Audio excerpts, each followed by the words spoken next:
આ દેવ હર આજે જો મસ્ત મજાના પરોઠા અને ચા આપણો નાસ્તો તૈયાર થઈ ગયો છે. આવી ગરમીમાં પરોઠા કોણ ખાય? નિશા. અને વેદને જોયું તો વેદ તો મસ્ત એના રમવામાં બિઝી, કોઈના કોઈ સાથે રમવામાં બિઝી હોય એટલે આપણે કાંઈ પણ કામ કરી શકીએ.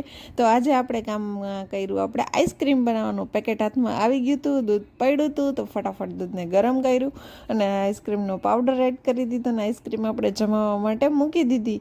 પછી એને મસ્ત એન્જોય કર્યો આપણે આમ ટાઈમ. પછી તો ચટર-પટર ખાવાનું ચાલુ થઈ દીધું. હવે ચટર-પટર ખાતા ખાતા આપણને ગરમા ગરમ ભજીયા યાદ આવી ગયા છે. તો આપણે એ જો બનાવવાનું શરૂ કરી દીધું છે ચટર-પટર ખાતા ખાતા. તો આજે ભજીયા બન્યા હતા બટેટાવાળા, એક નંબર. મેં ઘણા ટાઈમ પછી બનાવ્યા પણ આપણાથી તો ઝેરવાય નહીં, એટલે જો ગરમા ગરમ જ ખાવાનું બનાવતા જાય અને ખાતા જાય. ચેનલમાં નવા હો તો લાઈક કરો, શેર કરો, સબસ્ક્રાઈબ કરો. ગરમા ગરમ ભજીયા.